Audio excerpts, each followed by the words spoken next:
बिस्मिल्लाहिर्रहमानिर्रहीम। अस्सलाम वालेकुम। मैं हूँ डॉक्टर नज़ीर सिद्दीकी और आप देख रहे हैं मेरा यूट्यूब चैनल। नाज़रीन कराम, हाल ही में अमेरिका में एक कॉन्फ्रेंस हुई है जिसमें अमेरिका और चीन के वफूद शामिल थे। दरअसल ट्रंप के दौर में अमेरिका ने रूस के मुकाबले में चीन को अपना दुश्मन नंबर 1 करार दे दिया था। आपको जानते हैं कि पहले अमेरिका और रूस के दरमियान तसादुम किसी कैफियत रही है, साथ जंग का दौर रहा है। फिर जब अफ़गानिस्तान में रूस ने मुदाखलत की और फिर रूस के टुकड़े हुए तो फिर अमेरिका वाहिद सुपर पावर बन गई।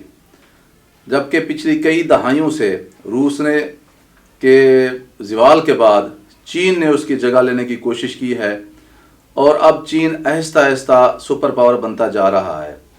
और इतलात यही हैं कि 2028 तक चीन अमेरिका को मुआशी मैदान में पीछे छोड़ जाएगा। अब नई अमरीकी हुकूमत ये देखना चाह रही थी कि ट्रंप ने जिस तरह चीन को अहमियत दी, उसे बड़ी एक ताकत समझ रहा था, ये उसकी एक बेवकूफ़ी थी। हम चीन को उसकी ज़बान में समझाते हैं क्योंकि बाइडन हुकूमत ये समझती है या उसका ख्याल था कि ये वही चीन है जो कई साल पहले का था। हालांकि अब चीन तब्दील हो चुका है। चुनाचे इसमें दोनों तरफ के वफूद शामिल थे। इसमें अमेरिका की तरफ से उसका नेशनल सिक्योरिटी एडवाइज़र और एंटोनी ब्लिंकन यानी उसका सेक्रेटरी ऑफ स्टेट या वज़ीर ख़ारजा था, जबकि चीन की तरफ से 2 आला पाए के सफारतकार थे। सबसे पहले अमरीकी नुमाइंदे जो थे उन्होंने बात की और उन्होंने दुनिया जहान की सारी बुराइयां चीन के खाते में डाल दी, जिसमें चीन से कहा गया कि चीन जो है वो हमारे दोस्तों को धमकियां देता है जंग की, जिसमें ताइवान है, जिसमें हांगकांग है, ऑस्ट्रेलिया है, जापान है, भारत है। इसके अलावा जो संख्यांक के मुसलमान हैं उनके साथ ज़्यादतियाँ और जुल्म करता है चीन।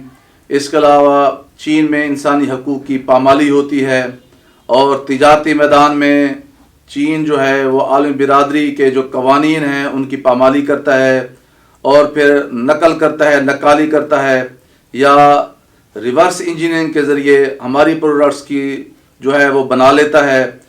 तो दुनिया भर की जो भी बुराइयां थी वो चीन के खाते में डाली गई और उसे धमकियां दी गई।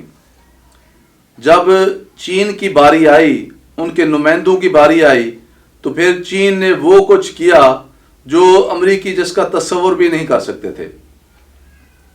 चीनियों ने अमरीकियों को पलट कर जवाब दिया कि हम तवक्को रख रहे थे कि आप मेज़बानी के जो आदाब हैं उनकी पासदारी करेंगे, लेकिन अफसोस है कि आपने वो नहीं किया। आप जिस तरह धौंस और धमकी से काम ले रहे हैं, आपने चीन को गलत समझा है। चीन अब किसी भी धौंस और धमकी में आने वाला नहीं है। आप जिस तरह हर वक्त अपनी जमहूरियत का प्रचार करते हैं, इंसानी हकूक़ की बात करते हैं, अब बहुत सारे अमरीकी जो हैं वो आपकी जमहूरियत से मुतमईन नहीं हैं, बल्कि बहुत सारे जो हैं सियाह फाम अमरीकी, उनको यहाँ ज़िबह किया जा रहा है, कत्ल किया जा रहा है और आपका जो निज़ाम है उनको इंसाफ नहीं दे रहा। आप जमहूरी इदारों की बात तो करते हैं लेकिन यहाँ मेजॉरिटी की नुमाइंदगी नहीं होती, बल्कि पैसे, दौलत और वसाइल की बुनियाद पर अक़लियत जो है वो अक्सियत पर मुसल्लत है। और जहाँ तक जराइम का ताल्लुक है, अमेरिका में सबसे ज़्यादा जराइम होते हैं। अमेरिका अपनी ताकत की बुनियाद पर, अपनी मईशत की बुनियाद पर, अपने असले की बुनियाद पर दुनिया पर धौंस और धमकी जमाता है।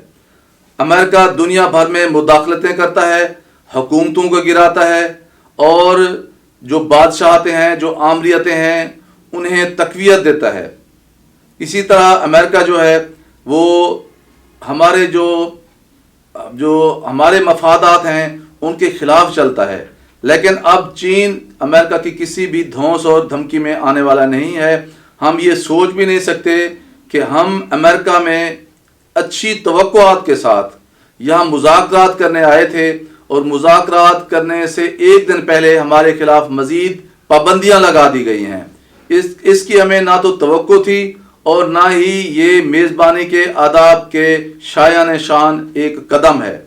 تو اب یوں سمجھ لیں کہ چین نے امریکہ میں بیٹھ کر وہ باتیں کی ہیں جو آج تک دنیا کی کسی بھی طاقت نے امریکہ کے سامنے نہ تو کی ہیں اور نہ کبھی کسی نے اس کا تصور کیا ہے، اور نہ امریکی اس کی توقعات رکھ رہے تھے۔ بلکہ یوں سمجھیں کہ وہ ٹرمپ کی پالیسی کے برعکس بائیڈن کی پالیسی جو دھونس دھمکی یا چین کو مروب کرنے کی پالیسی ہے اس پر عمل کرنا چاہ رہے تھے۔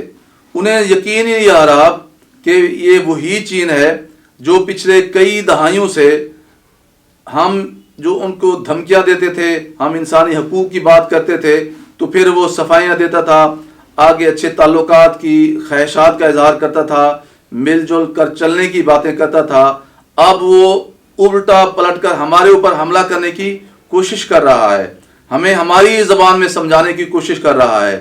یہ سب کچھ امریکہ کے لیے ناقابل یقین تھا، اور آپ حیران ہوں گے کہ چینی وفد جس طرح بہت ایستا روی کے ساتھ بول رہا تھا، اس سے صاف ظاہر ہوتا رہا تھا کہ چین قوم کے اندر اب اعتماد آ گیا ہے، چینی قوم کے اندر اب طاقت آ گئی ہے۔ جب کسی قوم کے اندر اعتماد آ جاتا ہے، طاقت آ جاتی ہے، استدلال کی قوت آ جاتی ہے، تو پھر اسے شور کرنے کی ضرورت نہیں ہوتی، اونچا بولنے کی ضرورت نہیں ہوتی، پھر وہ دلیل کے ساتھ بات کرتی ہے، جس طرح چینی قوم کرتی ہے۔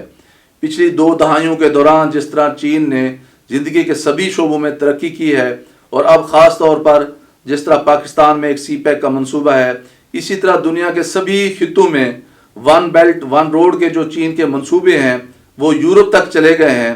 ان سبھی منصوبوں کے نتیجے میں بہت جلد چین دنیا کے بہت سارے خطوں میں اپنے اثرات بڑھاتا ہوا نظر آ رہا ہے، اور یہی وہ خوف ہے جو اس وقت امریکہ کو دامنگیر ہے۔ اس لیے آپ یوں سمجھیں کہ اب امریکہ واحد سپر پاور نہیں رہا، بلکہ چین جو ہے وہ دوسری سپر پاور بننے جا رہا ہے، اور روس بھی اس کے ساتھ کھڑا ہوا ہے۔ اور امریکہ کی بدقسمتی یہ ہے کہ اب امریکہ روس کے ساتھ بھی سینگ اڑا بیٹھا ہے، اور جو بائیڈن نے ابھی کل ہی جو ہے وہ پوٹن کے بارے میں کہا ہے، جو رشیا کے پریزیڈنٹ ہیں، کہ وہ تو ایک قاتل ہے۔ حالانکہ دیکھا جائے تو پچھلے ہی دنوں ماسکو میں ایک کانفرنس رشیا نے ہوسٹ کی ہے، جس میں افغان طالبان، افغان حکومت، پاکستان، امریکہ کی طرف سے زلمے خلیلزاد، ترکی، قطر کے وفود شامل تھے، کیونکہ ان سب کوششوں کا ایک ہی مقصد تھا کہ امریکہ کی افواج کو افغانستان سے پرامن طور پر نکلنے میں مدد کی جائے۔ ایک طرف روس امریکہ کی مدد کر رہا ہے، اس کو فیسیلیٹیٹ کر رہا ہے کہ وہ کسی طرح افغانستان سے باہر نکل جائے، اور دوسری طرف سے جو بائیڈن جو ہے وہ رشیا کے صدر کو قاتل قرار دے رہا ہے۔ تو ظاہر ہے پھر رشیا نے اس کے رد عمل میں اپنے سفیر کو ہی امریکہ سے واپس بلا لیا ہے۔ تو اس طرح روس اور امریکہ کے درمیان بھی ایک سفارتی جو ہے وہ بحران پیدا ہو گیا ہے۔ اب یوں سمجھیں کہ روس اور چین بالکل ایک دوسرے کے اتحادی بنے ہوئے ہیں، اور امریکہ جو ہے وہ اکیلا کھڑا ہوا ہے، اور وقت گزرنے کے ساتھ ساتھ امریکی تنہائی میں مزید اضافہ ہو رہا ہے۔ چین کے بینکوں میں ڈالر جو ہیں وہ بہت زیادہ تعداد میں پڑے ہوئے ہیں، جبکہ امریکی حکومت اب جو ہے وہ کئی ارب ڈالر کی مقروض ہے۔ اس لیے آنے والے ماہ سال چین کو دنیا کی سب سے بڑی سپر پاور بنتا ہوا دیکھ رہے ہیں۔ ناظرین کرام، آپ سے گزارش ہے کہ میرے YouTube channel doctor Nazir Siddiqui کو سبسکرائب فرمائیں، اس ویڈیو کو زیادہ شیئر کریں، گھنٹی کے بٹن کو ضرور دبا دیا کریں تاکہ میری تمام ویڈیوز آپ دوستوں کی خدمت میں پہنچ سکیں۔ اپنا خیال رکھیے، اپنے ارد گرد لوگوں کا خیال رکھیے، سب سے زیادہ میرے پیارے پاکستان کا خیال رکھیے۔ پاکستان زندہ باد۔